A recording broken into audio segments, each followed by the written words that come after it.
Good afternoon, Tom. Good afternoon, Natasha. Nice to talk to you. So listen, voter turnout, as we discussed yesterday, 66%. So not horrible, not great, the same as 2018. But I was thinking about it last night, and I was thinking about how it just seems that people either are politically engaged or they're not. So how do we reach that other 34%? Can they be reached? It's difficult. I can tell you for having done, I was elected 3 times provincially and 4 times federally, so I knocked on a lot of doors in election campaigns. And it's about the right number. About 2/3 of people are aware of the election, plan to vote, they follow this stuff. Depends a little bit on where you are. People who have so many other things to worry about in life, this doesn't make it to the top of the pile sometimes. But I think that part of the responsibility has to lie with politicians themselves to be reaching out when they're doing their election campaigns, and more importantly, between the campaigns, to make sure that people understand that what they're doing affects their lives, but it affects the future for their kids, how they're going to live, what kind of country they're going to live in. I think that that's all part and parcel of the effort that has to be made to get everybody on board. I often think about how something has failed in our education system, too, where there is just a lack of basic knowledge of what happens on a municipal, a provincial, and a federal level. So do you think something maybe needs to happen there? I'm asking you these big, lofty questions because I just wanted to pick your brain, I don't Tom. think that we were ever going to get to, because people often get to the next question, which is, okay, can you make voting compulsory? And the answer is no. When you know that there's lots of people in our society for whom life is difficult. That's why when you see especially conservative politicians, Pierre Poilievre did this when he was with Stephen Harper, they try to put as many sticks in the spokes of the wheels as they can to make it even harder to vote, just to discourage people from voting. So they were going to make it more difficult. You had to produce more papers. You had to produce more identification. They weren't going to make it easier for you to vote.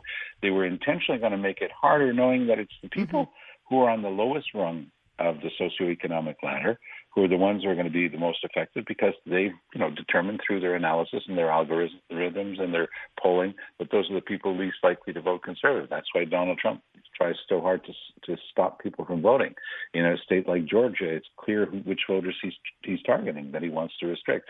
Here in Canada, Pierre Poilievre was doing exactly that with Stephen Harper. He was beaten back finally by the opposition parties and by the media, who were ruthless on him. But he was ruthless himself. He talks a good game when it comes to freedom, but he was anything but in favor of freedom, because one of the most fundamental freedoms in our society is the right to choose who governs us. And Pierre Poilievre fought against that.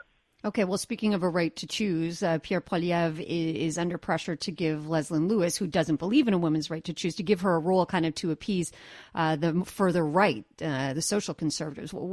Is he going to have to give in to this? What does this mean? No, he doesn't have to give into it. And if he's smart, he won't.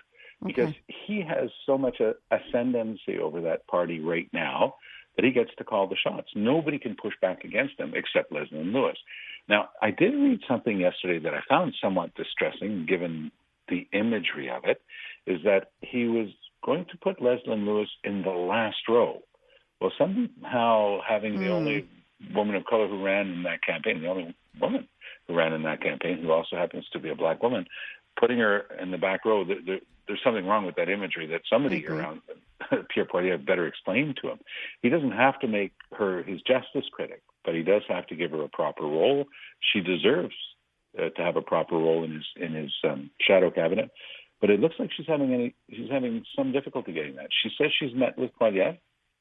I'm guessing, and this is just supposition on my part, that he must not have liked some parts of the debates or some of the things that she said in some of her own campaign literature about him. But you got to get over that stuff. I mean, when I ran for leadership of the NDP after the tragic death of Jack Layton, I mean, gosh, there were all sorts of mud pies that have been thrown in that campaign. But you take all of your adversaries and you give them all really good roles in your new shadow cabinet, because you want them fighting and working with you in the right direction.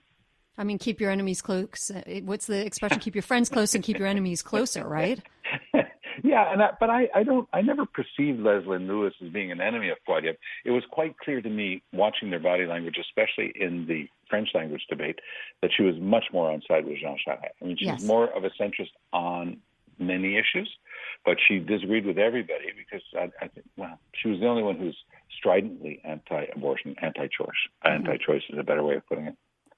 I just found her to be completely out of her scope, honestly. I mean, I don't want to criticize. No question, she was out of her depth in a lot of on a lot of other issues. Yeah. I mean, she did her best, and she was an interesting candidate, but there's no question that there were certain areas where she was certainly not comfortable to debate or discuss. Yeah, she floundered. Okay, let's bring it back to Quebec again here for a minute and talk about our cabinet with the CAQ winning so many seats. I mean, Legault basically is going to have the pick of the litter for cabinet ministers, but clearly some people are going to be very disappointed. We touched on this yesterday, like perhaps Bernard Drinville, you alluded to that.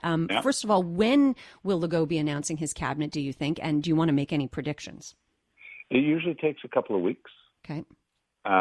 Because you've got to give everybody time to get settled down. He doesn't want to put any pressure on his shoulders. There will be, I would say, certainly 2/3 of his former cabinet will be back. Only 4 people did not run who had been in cabinet, so that restricts the number of easy replacements. I think that Sonia Bélanger, who won up in Prévost my riding rather than in the Laurentians, she's a very senior person in the health sector. I think she might be a very good complement to Dubé. Dubé is an outstanding manager, a very strong minister of health, but you always need a couple of people who will be, your assistant health ministers, to simplify it that way. People who could make sure that, the same way Margaret Blais was there and Lionel Calment was there. Mm-hmm. So they were always backing up the health minister because it is such a monster file. So you can see that. I'm guessing that he's going to have to replace Roberge in education because he was a disaster. I'm crossing my fingers and praying to the gods. Yeah, and as our parents across the province saying, they still don't understand how this guy managed to stay in that job other than the fact that he's a guy. Because, of course, if it had been a woman, Legault would have done what he always does, fires women from cabinet, not the men, even when they're underperforming or repeatedly breaking the law, as Pierre Fitzgibbons did with the rules around ethics. So I think that he's got an embarrassment of riches. He's got to be careful. He's always got to be careful of regional representation. I mean, he's got a very diverse caucus. When you look at the people who got elected, you realize that there are people who represent, all sorts of different cultural, ethnic, and religious communities, and he'd be wise to include some of that diversity in his cabinet, but that's when people start to get impatient. And Éric Duhaime is already out there saying, I'm waiting with a big butterfly net. Anybody gets loose from this thing and they're angry because they're not included, he says, I'm going to be there to scoop them up, and they'll be my next Claire Sanson, who was the dissatisfied CAQ backbencher who became his ticket to having his press conferences within the National Assembly, even though at the time, as now, he didn't have a seat. Talk to me for a quick second, and I'm so all about women and minorities and representation. Kateri Champagne, who is the first Indigenous woman, I mean, we have a record number of women, some with more experience than others. Do you think she stands a chance at being appointed a minister? She's going straight into cabinet. Yeah, great. But she won't. Again, you don't give somebody who's never been in the game a very senior portfolio. Mm-hmm. But I watched her acceptance the other night. Solid, great at delivering her lines. And her name, Kateri Champagne Jourdain, the Jourdain part, just to give you an idea, the federal MP for the NDP in that general area was Jonathan Jourdain, whom was one of the MPs that I had the great pleasure of working with, a fantastic MP. And I asked him, we spoke recently, I said, so, any relation? He goes, yep, my cousin. No way. Well, there you go. They're both Innu. They're both from that area of the lower North Shore. Mac Washat Nadiutnam, and very nice area if you've ever had a chance to be up there. And I think she's just going to do great. And that's the type of thing that Legault can do and make sure that he represents some of the diversity of Quebec. Having a First Nations woman would, of course, be a very good move on his part. That and the record number of women being elected are the only things that really gets me excited about these election results. But an absolute pleasure. But I mean, they do soften, yes, the difficult parts of Legault's very prickly character. They do. We'll try to cling to the good stuff while it lasts, at least. Always a pleasure. Thank you so much for your time today, Tom. Good to talk to you, Natasha.